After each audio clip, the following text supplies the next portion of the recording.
So visual and performing arts, we learned that, we studied that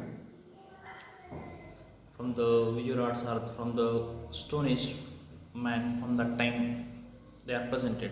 Next, that is the folk art and the classical arts. Folk art and the classical, which are presented with the classical manners, or the folk which are the orally passed.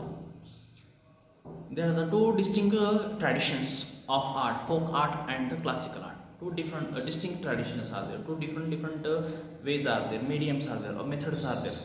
Culture is there, or the traditions to be present that. That is the first one, that is the folk, and the second one, that is the classicals. With the help of the classical, in the, means with the use of the Indian classical style. Then folk art is a traditions that has continued from the prehistoric time.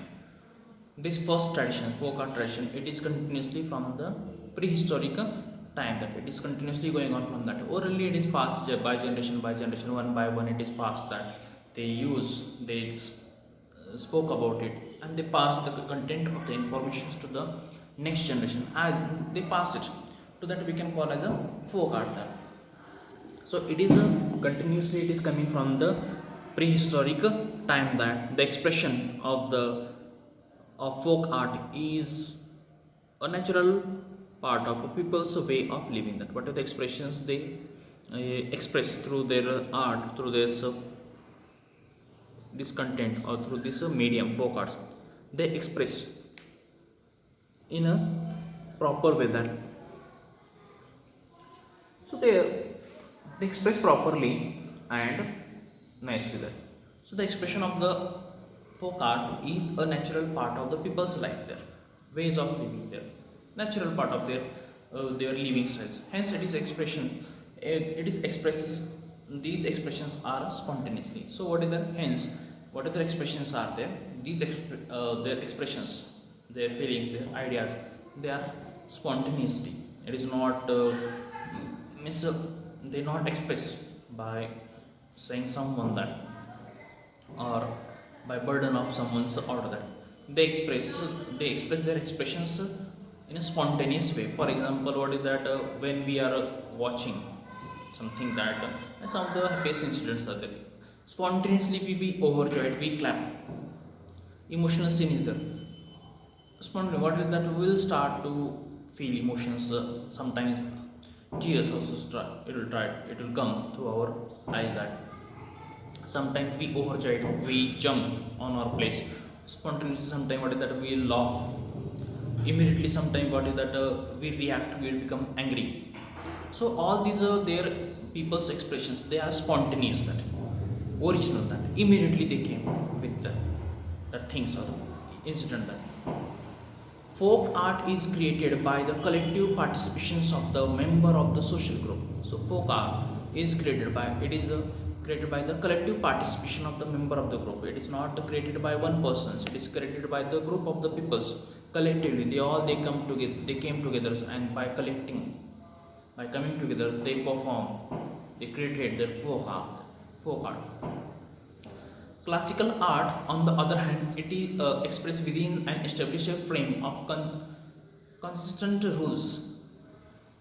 Classical art, it is also presented in some specific framework, or into a specific structure. That when they are going to perform the classical art, it has its own structure or the framework within the boundaries of these, means the framework structure, or some rules they presented, they frame their classical art.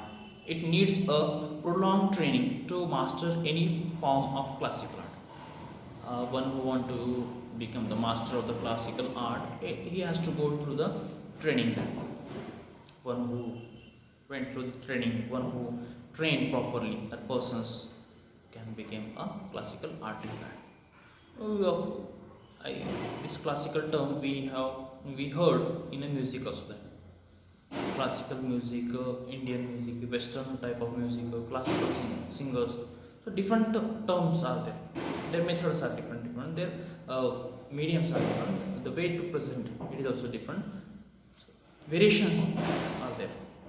So one who is the masters, one who went through this training, that person can become as a master. That before to become as a classical master, he has to go through the training. So within that framework, within the structures, within that boundaries, they have to be present. That they have to follow some rules, regulations. Then they can become the classical artist. That or the folk artist is also different part. That for that they need the member of group of members that which come together and they presented that. So folk art and the classical art. Next, that is a style in art. That artists tend to have their own method of writing or the working. That each and every artist, they have their own method of working. That no one act like a means a other person. That they can copy that, they can imitate, but they can become copycat. But nearby same to same, it is difficult. That some of the likenesses are there. So each and everyone acting, the method is a different about the performing. It is known as the style of artist. So it is known as that style of that specific artist. For example, actors also, players are also. Each and everyone's style is totally different. How they perform, how they present, their unique style, unique methods are there, unique things are there. Acting, they use their specific that acting or that method. That so due to because of that, they are the famous for that. Everyone's style is totally different. When we are playing that cricket, Dhoni's style is different, Sachin Tendulkar's style, Virat Kohli is different. When in bowling, that Australian bowlers, their mentality, their body structures, their mentality, physical fitness, their morality is different. Indian players different there. So heroes, heroines, there different style there. So each and everyone's style is totally different. Even in the teachings also there, each and every teacher, their style, method, technique is totally different. So they have their own style of art there. When a style is adopted by artist over a prolonged period of time, it may become a tradition. What is that? When their style is adopted by any one persons or any one artist, that when that artist style is adopted for many years, for prolonged time, that only technique, that only style they use, they continuously started by using started to use the same style for many years. Such a tradition get established as an art style. So such a tradition get established as an art style. It is continuously coming from that many years. So it is considered as an art style.